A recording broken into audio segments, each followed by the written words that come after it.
Hello everybody, once again it's time for another 100 Mondays, but it's not just any 100 Mondays, it's the 50th episode.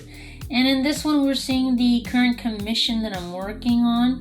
It's like a landscape, a desert landscape, and it's got some plant life growing. It's kind of surreal.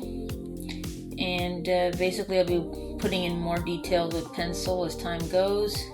And then I'll be adding the acrylic paint. It's 16 by 20. And it's a commission, so as soon as I'm done, I hand it over to its owner.